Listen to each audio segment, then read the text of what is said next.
A Polícia Federal e o Ministério Público Federal cumprem hoje mandados de busca e apreensão em 11 endereços de familiares e pessoas ligadas a Paulo Vieira de Souza. A investigação busca indícios de lavagem de dinheiro praticada pelo ex-diretor da Dersa, também conhecido como Paulo Preto.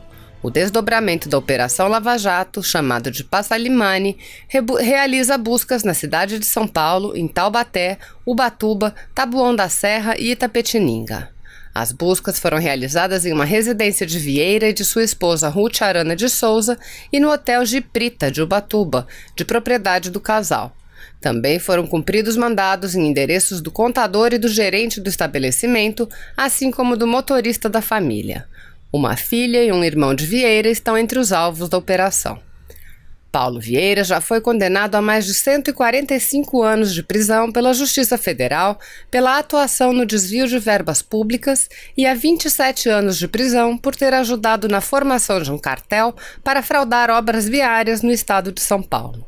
Ele responde a outro processo na Justiça Federal por corrupção e lavagem de dinheiro.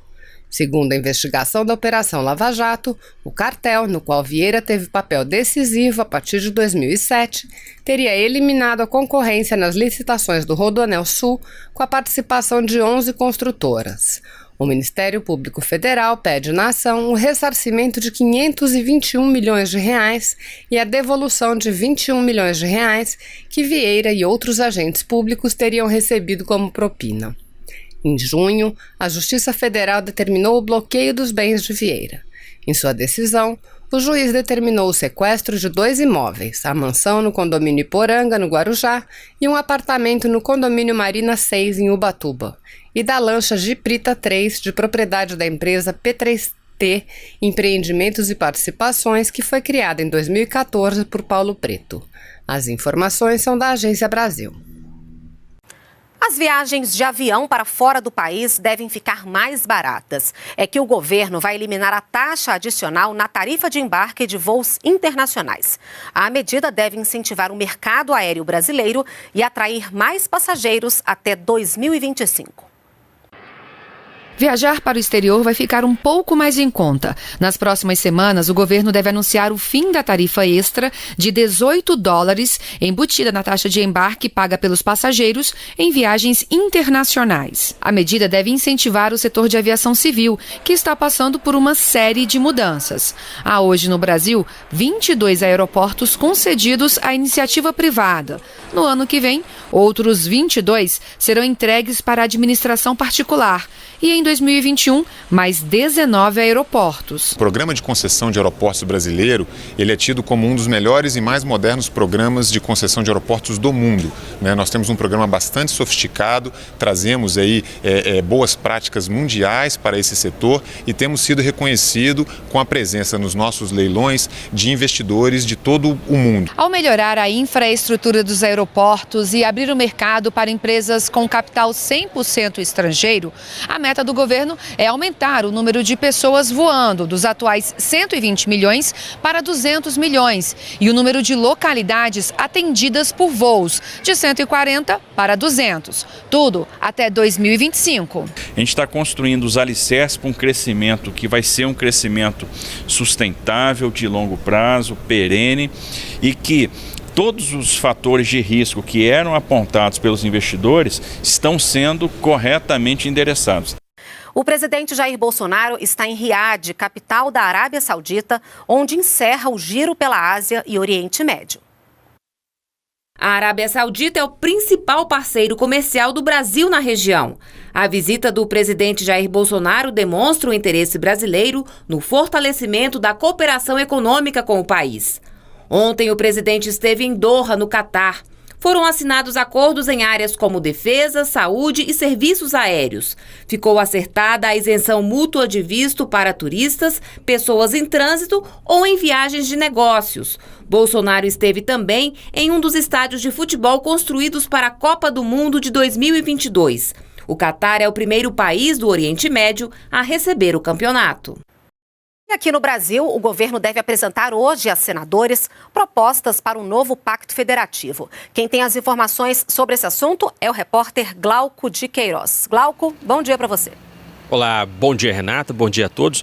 Olha, essas propostas devem ser apresentadas pelo ministro da Economia, Paulo Guedes, em reunião com os senadores e que essa reunião deve contar também com a presença do presidente da Câmara, o deputado Rodrigo Maia. De acordo com o líder do governo no Senado, o senador Fernando Bezerra, seriam 3 propostas de emenda à Constituição, uma delas para alterar a chamada regra de ouro. Essa regra, ela impede o endividamento público pela União com despesas correntes e ela só pode ser quebrada com autorização do Congresso Nacional. A ideia é criar regras que criem mecanismos automáticos para impedir, para conter aí o avanço dos gastos em caso de desequilíbrio entre receitas e despesas. Uma das maiores preocupações do governo são os gastos com o pessoal. De acordo com o Fernando Bezerra, a expectativa é que essas regras, essas medidas possam ser votadas no Senado até o início de dezembro. E quanto às outras propostas, estariam aí um maior controle fiscal para os estados e também a revisão dos fundos constitucionais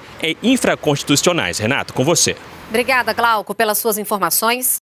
E hoje o ministro de Minas e Energia participa de um evento no Rio de Janeiro sobre óleo e gás.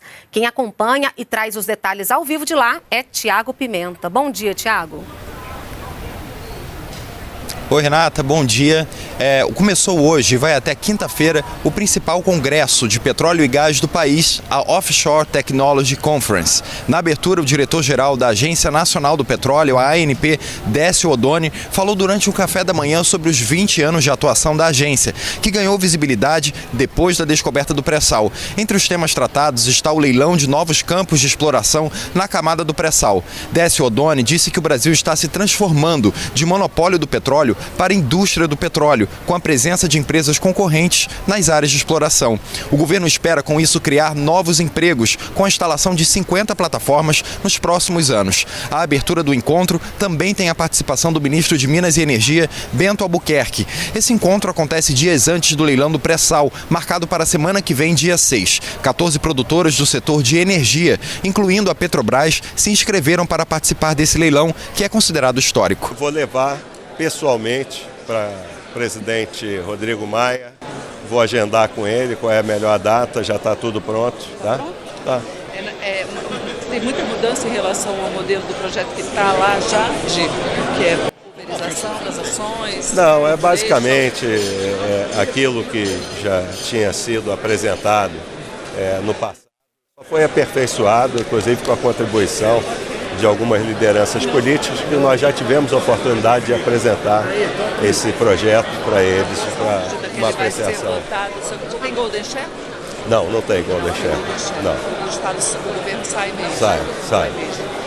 E só acredita que vai ser aprovado quando? Bom, isso aí depende da dinâmica do Congresso Nacional, né? É difícil dizer quando é que isso poderia ser aprovado, mas eu acho que da forma como nós estamos trabalhando, com bastante transparência, com diálogo permanente com as lideranças políticas, nós esperamos que ele tenha uma tramitação mais célere possível. Ministro, pela concessão onerosa, qual a expectativa do senhor para o resultado do leilão?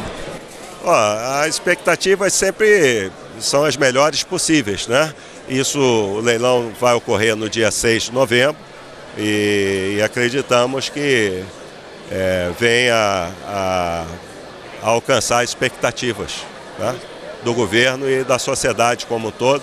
É um processo que já dura quase 6 anos e que conseguimos, com muito trabalho, com muito esforço, com muita diálogo com todos os atores, viabilizar esse leilão em 11 meses, né? Então, acho que é um aspecto bastante positivo e o setor de óleo e gás no Brasil vai ter um ponto de inflexão depois desse leilão que vai ser realizado na próxima terça-feira, quarta-feira. Em relação à compensação aos geradores pelo uso de térmicas e geradores de outras fontes de energia, está sendo discutido. Como é que está essa questão? A compensação. A geração distribuída? Isso. Nós estamos conversando, tem uma consulta pública por parte da ANEEL, né? E estamos trabalhando junto com as associações, junto com a própria Agência Nacional de Energia Elétrica, para que o interesse público prevaleça acima de qualquer outro interesse. Preocupa muito o acionamento da bandeira vermelha já nesse mês? Já devia estar chovendo no governo? As expectativas hidrológicas são até positivas, mas nós trabalhamos com fatos. O fato é que nos últimos 2 meses não houve um regime de chuvas dentro daqui onde ficam os reservatórios. Então, como nós estamos cumprindo a norma, a bandeira vermelha. Mas acreditamos, as expectativas são positivas no sentido do regime de chuvas para o próximo período de verão. A importância então do RenovaBio, né, ministro? Quais são os próximos passos? Como foi essa conversa na China? O RenovaBio é um programa, eu diria que revolucionário dentro da transição energética que está passando o mundo. Ele potencializa aquilo que nós temos aqui no Brasil, que é o agronegócio, né, que junta a vocação nacional com um programa que efetivamente, em termos de mobilidade urbana, preservação do meio ambiente e sustentabilidade, não tem paralelo no mundo. O que nós temos é que expandir esse programa para fora das nossas fronteiras. E como eu falei aqui nas minhas palavras, eu acredito que esse encontro do BRICS, que vai ocorrer agora no início de novembro, é uma excelente oportunidade para estabelecermos cooperação, parcerias, visualizarmos novos investimentos aqui no Brasil e fora do Brasil. Obrigado, ministro.